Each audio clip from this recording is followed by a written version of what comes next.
Mania, kita akan membahas mengapa tubuh kita bisa memproduksi lemak dengan sendirinya. Organ tubuh apa saja yang diproduksi dalam memproduksi lemak ini? Yuk mari kita cari tahu. Penasaran nggak? Ya, kita lihat di konten yang saya buat ini. Mengapa lemak bisa diproduksi di tubuh dan kita akan menjadi bertambah berlemak dong, ya kan? Nama saya Joe Poalvo, biasa dipanggil nama JP atau Joe. Kita lihat tuh, selain membuat protein dan karbohidrat di dalam tubuh, ternyata tubuh juga memproduksi lemak atau membuat lemak itu sendiri. Lemak yang dibuat di tubuh pun juga adalah lemak jenuh. Ya, kita lihat ini bentuk sel trigliserid lemak jenuhnya, dan ada 3 jenis asam lemak alami di dalam yang diperlukan oleh tubuh, yaitu lemak jenuh, lemak tak jenuh tunggal, lemak jenuhnya SFA, lemak tak jenuh tunggal itu MUFA, lemak tak jenuh ganda itu PUFA. Ini bentuk-bentuknya. Jadi kalau lemak jenuh itu bentuknya lurus, lemak tak jenuh tunggal bentuknya bengkok sekali, ya, ada tekukan sekali, dan lemak tak jenuh gandanya bengkoknya lebih dari sekali. Asam lemak juga terbagi menurut jumlah karbon dalam rantai molekulnya. Jadi rantai pendek SCT, singkatannya short chain triglyceride, hanya dipakai di usus, ya, dan tubuh kalau ada ekstra tubuh juga akan memakainya, tetapi utamanya biasa dipakai di usus. Dan ini hanya ada di lemak jenuh. Dan itu adalah contohnya adalah karbon ikatan 2 C2, 2 karbon, 3 karbon C3, 4 karbon C4, 5 karbon C5. Sedangkan yang jenis kedua adalah rantai sedang yang disebut dengan MCT. Sering dengar ya, MCT itu medium chain triglyceride, sebagai energi cepat di dalam tubuh dan hanya ada di lemak jenuh. Jadi ada karbon C6, C8, C10, dan C12. Nah, terkenal itu C12 itu asam laurat yang ada di minyak kelapa dan minyak sawit. Ya, asam laurat ini yang tertinggi di minyak kelapa dan minyak sawit, ya, yang berfungsi sebagai antibakteri, antipatogen, ya, sangat efektif dalam membunuh bakteri dan virus di dalam tubuh kita. Terus kemudian ada rantai panjang, itu LCT, long chain triglyceride, dan ini harus diproses di liver, harus diurai dulu, dipecah dulu di dinding usus, kemudian harus masuk ke dalam kendaraan yang disebut dengan chylomicron, kemudian chylomicron akan mengantarnya ke dalam liver, baru di breakdown lagi di liver, baru disusun ulang oleh liver, baru diantar ke seluruh tubuh. Jadi prosesnya lebih lama, lebih banyak halte pemberhentiannya dibandingin dengan SCT dan MCT.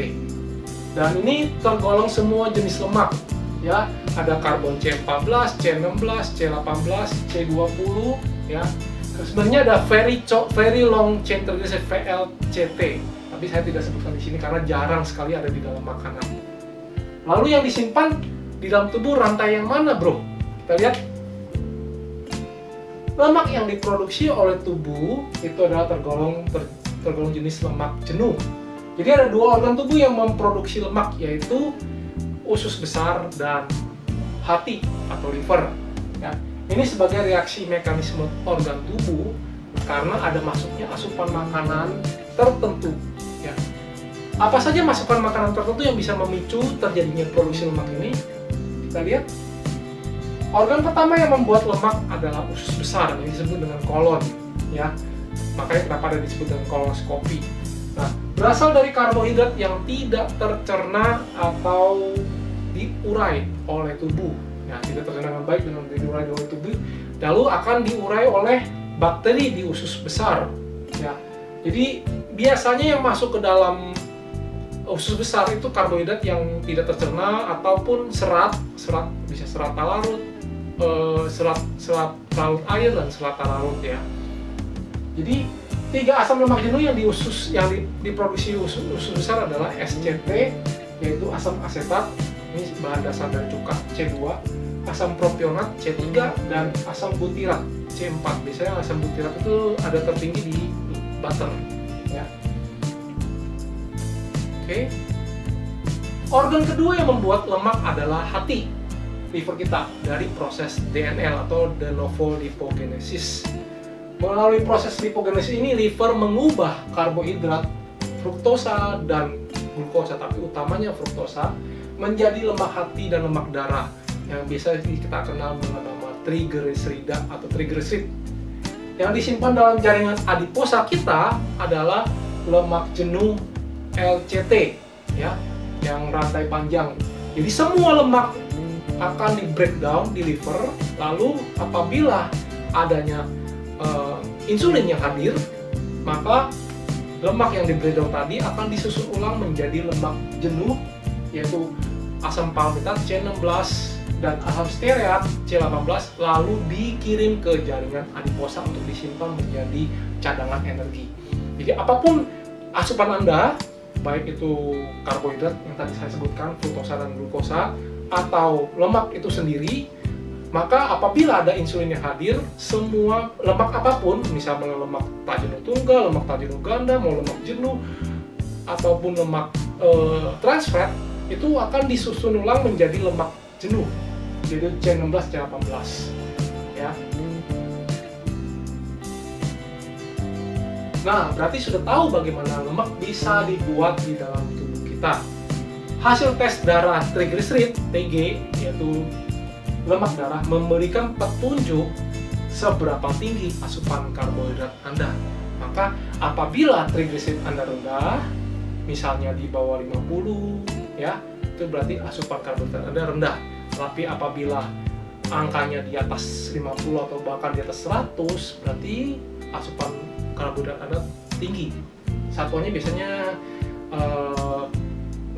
mg per desiliter, ya. Selain lemak jenuh, bakteri di usus juga membuat gas karbon dioksida dan metana, ya. Jadi bisa berupa bloating, tak kembung, ataupun kentut, ya. Jadi ada hubungan dengan efek rumah kaca nggak? Yuk, mari kita monggo diberikan komentar di bawah. Karena ini ada gas metananya, dan ini reaksi dari kita mengkonsumsi karbohidrat, terutama serat yang tidak bisa diserap oleh usus kita, sehingga serat itu harus dibuang, ya. Monggo ditulis di komentar di bawah. Saya Joe Poafu.